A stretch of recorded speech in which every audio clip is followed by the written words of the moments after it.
Have a blast. Woohoo! This is some good stuff here. The Bible said that he had spent his entire inheritance on riotous living. I'm not sure what exactly qualifies riotous living back then, but I do know what I would consider riotous living today. I have a friend of mine who died at the age of 20, who took his inheritance from his dead father, and got all that money when he turned 18, and I don't know how much it was. I believe it was around 80,000, 100,000, right in that area. The first thing he did is he bought a Mustang, and then he started buying other things.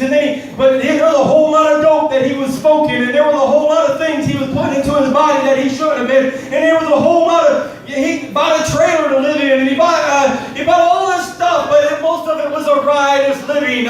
He drank every day, he did drugs every day, he did something like that almost every day of his life, until one day he looked around and the money was gone. One day he looked around and all those friends that he had was gone. And that's when I came back into his life. I remember seeing him after a long time, and I almost cried because he was one of my best friends. But I'm pretty sure I know what a riotous living is. Whether he spent it on women of the night, or whether he spent it on drugs, or whether he spent it on alcohol. I'm not sure what he did it, the prodigal son spent it on. But I do know it was a riotous living until he had nothing.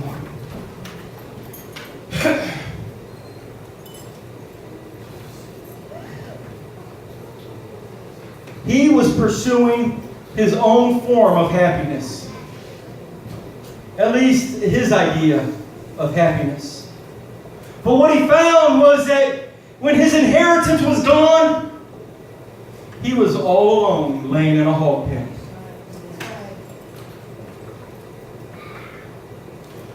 I believe that we all know what happiness is. That's why we long after it.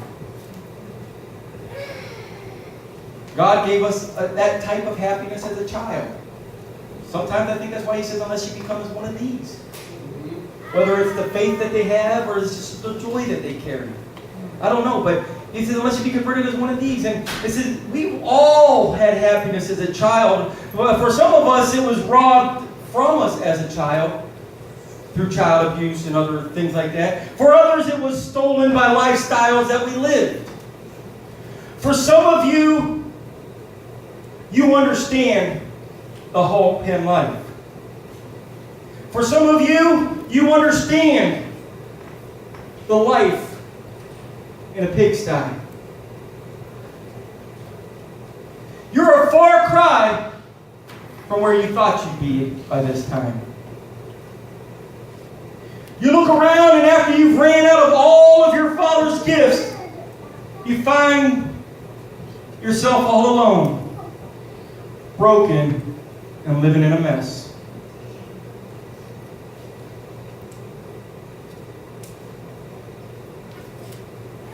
It turns out that the prodigal son had to go on this journey to find out where true happiness really was.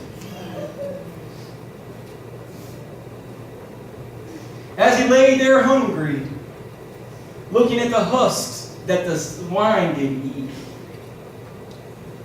longing to eat the things that the pigs were eating.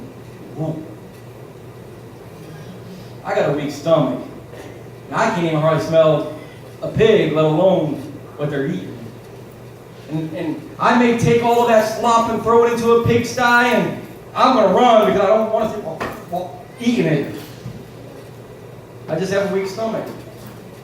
I was praying for a man up here one time who was purging. He was a drug addict, and he was purging. And I'm literally, some stuff was coming out of him. And as I was praying for him, I was purging. I said, dear Jesus, help him. Holy name, oh God.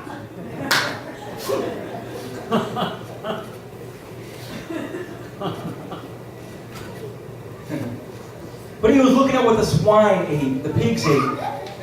He said, man, I could probably eat that right now. I want you to understand something. Don't ever be satisfied. Don't ever be satisfied with what the pigs eat.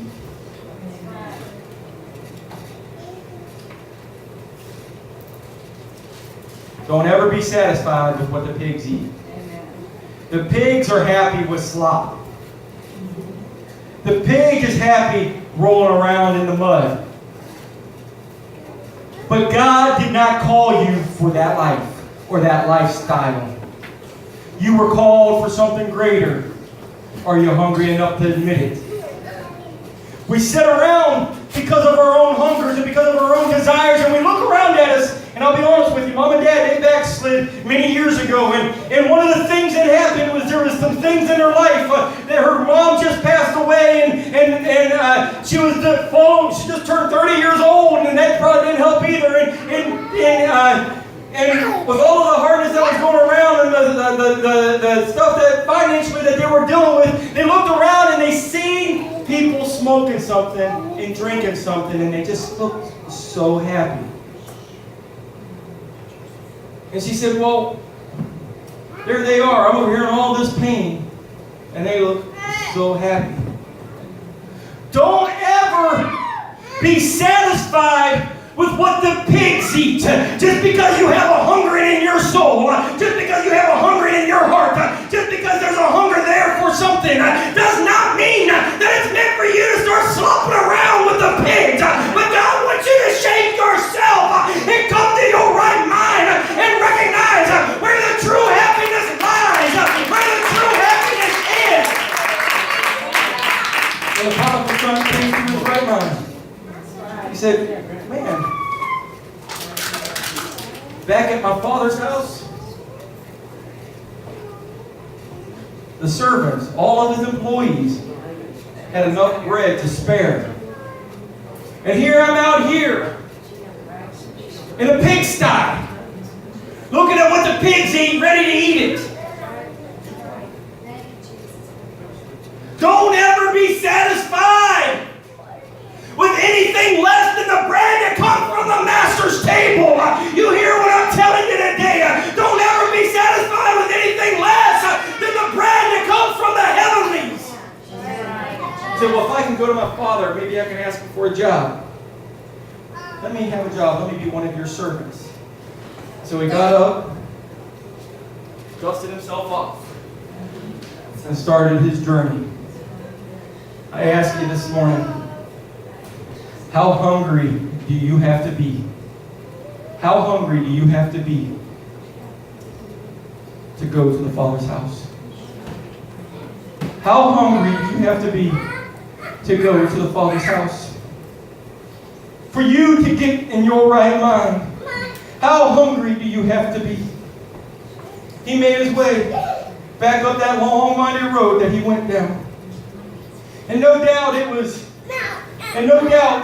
he was probably nervous, and no doubt he was probably scared of how his dad would react because of the way that he spent his inheritance. And he sat back there expecting for him to maybe have anger and expecting for him to be upset with him and maybe even turn him down. But he was going to go nonetheless. I know people have said that I can't go into the church house. It'll fall in on me because of all of the mistakes that I made.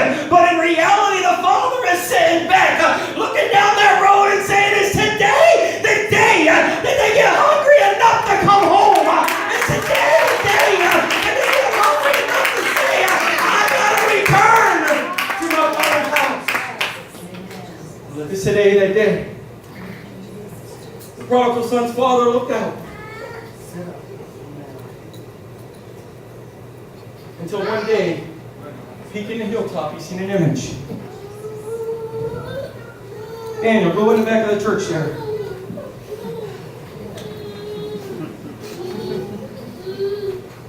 Walk this way. This way. Walk this way. You don't pay attention, brother. And his father looked and he said, is that him? Is that him? And immediately he ran to him. He knew was receiving him before.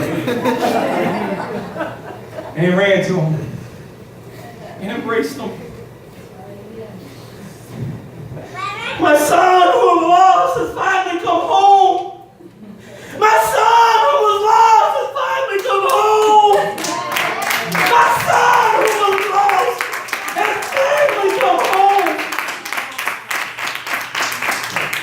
son spoke. He said, Daddy, can I have a job? Come here. I'm just so happy to see you, boy. You still ain't as tall as up to my chin. I figured all this life living in a hog pen, you've grown a little bit, but that's all right. What you say you wanted? A job?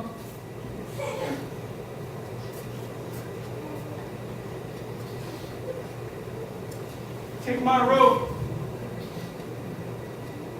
Take my ring. Because you will forever be my son. I know you're just asking to be a servant, but you'll forever be my son. The reason why he gave him the ring and the robe is because he did not want all the other servants around to mistake him as a servant, but he wanted them to recognize that he will always be and forever be his son. I'm asking you today, are you willing to come to the Father's house? Are you willing to make that journey back into that land? Are you willing to take that journey back unto the Father who's sitting here waiting for your return? As the music comes, how many times? You think I have been preaching for 20 years almost. I've been pastoring for 5, and I still can't get them to come up with one wave.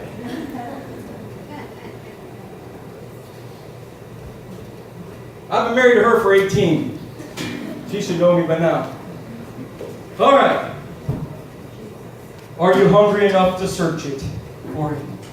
Are you hungry enough to go on this journey?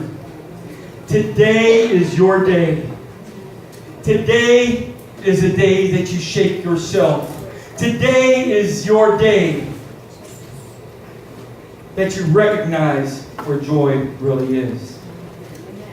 As the prodigal son laid in the pig pen, the Bible said he came to his right mind. That's what it said. And that's what I'm saying. Is that there's many of people that have been wandering around on the wrong side of their brain. Are you hungry enough to search for it? Are you hungry enough? The father said, ha ha ha. He was so happy. Go kill the fatted calf. We're going to have a party and rejoice. I am here to have a celebration today.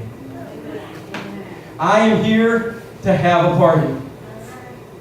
I am here to put the fatted calf on my grill.